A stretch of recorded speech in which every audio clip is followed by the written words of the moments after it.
Hello goaters, here's another series in our video, instructional videos of Goat Island. This is the pump house. The pump house was originally housed where it housed, we had a big generator in here that sat on this concrete block. The generator would power all the lights in the evening on Goat Island. It ran on diesel fuel. It wasn't very efficient, but at least we had electric power. Then I believe in the late 60s, we got electric service. Power cable was run over to Mackinac from Marquette Island over to Goat Island, so we've had electric power ever since. It's very reliable. So we got rid of the generator. So let's talk about the water system here. There is another video about how to prime this pump. This is our water system here. This pump draws lake water in through a big hose. It's out in the between the dock. There's a float at the end of the intake. The plumber takes care of all that. Right now, our plumber, Mark Hester, is a great guy. He makes sure that our water system works good every year. We just call him ahead of time, and it's always on when we come up here to open up the rest of the island. And this tank, this is a holding tank. It holds all the water for both cottages.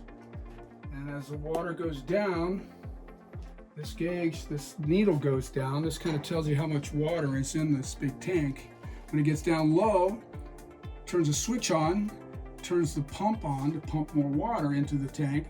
It fills the tank back up. Once the tank is full, it shuts off. Now the pressure in each of the cottages is really just as a result of the pressure on this water being pushed down in this tank. So it squirts the water to both of the cottages. It works pretty well. This is our filtration system. This, I believe it comes before the water enters the tank here. Anyway, these are full of filters. We have filters. The sediment filter really is the first level of filtration, and we usually carry spares of these. When your water pressure in the cottages gets low and you turn it on and it comes to a trickle, it's probably because these filters are clogged. This one first. A lot of times there's mud or silt on the bottom of the lake that gets sucked up, clogs these filters. When we pull these filters off, when they're dirty, they have brown on them and it looks like the bottom of the lake brown. So that's what that is. So all you do is you shut off these gate valves so no more water can come or go. And you unscrew these, put this filter wrench on, goes up in here. Generally, we don't have to do this. The plumber will do this once a year and that's all we need. But if there's a lot of usage and the water pressure goes low, like towards the end of the summer, you might have to come out here and replace the sediment filter. And this one was 15 bucks. This is a little better quality one. It was $33.95. I don't really know what the difference in the quality is, but we're gonna try the cheaper ones. They probably just clog faster. So you stick this filter wrench up out in the middle and you turn it and it'll unscrew. You unscrew it down here. It's got water in it. You pull this filter out, put a new filter in it, screw it back up, open these gate valves again, water will rush through there. Charcoal filter, we never deal with that. The plumber deals with that. I guess he dates them every time he changes them. And this is an ultraviolet filtration. It's not really filter, it's a ultraviolet anode that blasts its ultraviolet, whatever light rays into the water to kill any superfine microbes or bacteria. So our water here is really excellent. This filtration system works good. The water tastes good. There's no fluoride in it, of course, but there's also no chlorine. So this electric box here is just the switch breakers, circuit breakers that run the pump. So that's the pump one there. What's this? This looks like a pump house, tool shed, and dock lights. So there's a separate breaker for there. We never touch any breakers. There's breakers here. There's also a breaker panel here. Don't ever touch any of these. We always leave these always on. Let's go over to this main breaker over here. At the end of this season, when whoever closes, leaves the season, leaves the island, you just shut that main breaker off right there. Boom, that's everything on the island.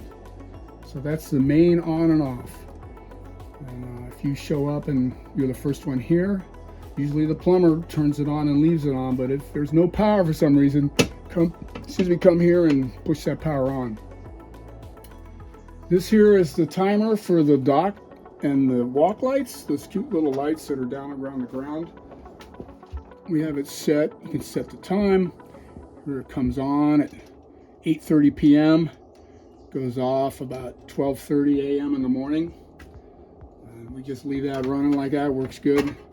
There's path lights to the anchorage, path lights to tall spruce, and then there's also the one big light on the end of the dock. That all runs off this timer. If you want to turn that on, you can turn it on here.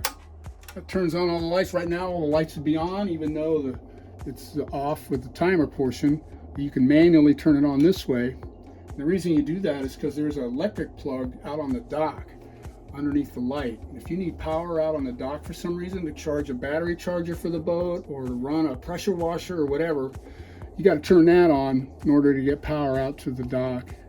But otherwise, we just leave that off. That's the manual on-off. And if for some reason the power does go out, this will stop and you'll have to reset the time. I think you just pull this out and somehow you adjust the actual time of day. Right now it says it's 1:35, and that's about right, 1:40. So that's the time of day. That's where that black thing is. All right, I guess keep moving around. This shelf here is where we kind of keep all the fuel related items. Here's the 2-cycle oil we talked about with the mixing the 2-stroke oil with gasoline. This is fuel stabilizer. There's two kinds. They do the same thing. We treat all of our fuel at the end of the season with this. This is all designed for storage. Increases right here, keeps fuel fresh for 12 months. Put stabilizer in all these fuel tanks, put it in the boat, put it in these little red tanks that have all the different fuels. It keeps the fuel fresh. Let's see, here's a pressure washer. It's an electric pressure washer, which works pretty good. You got to have a hose for it, and electric, of course.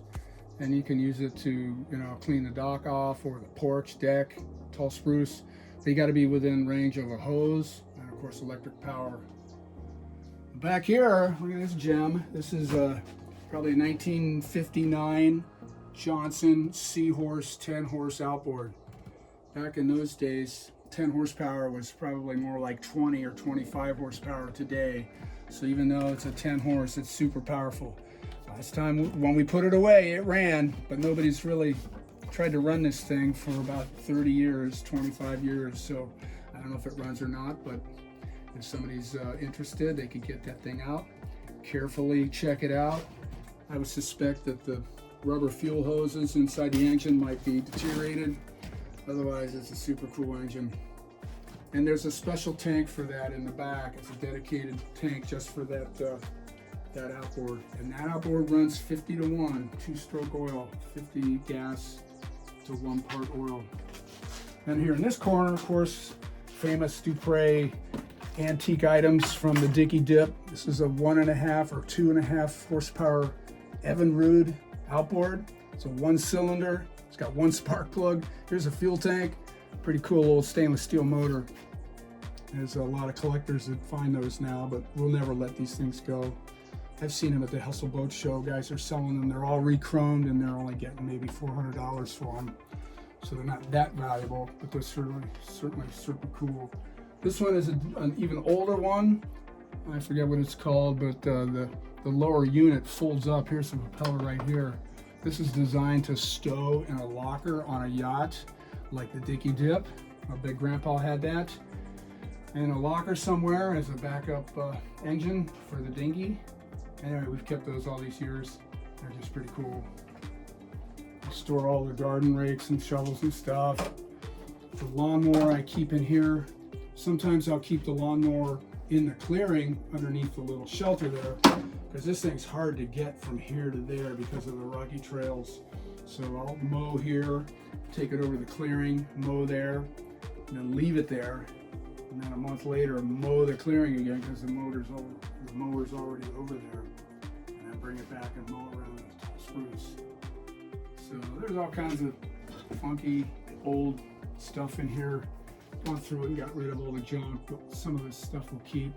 These bush saws. Of course, we got a chainsaw now, so we never use those, but they're certainly pretty cool.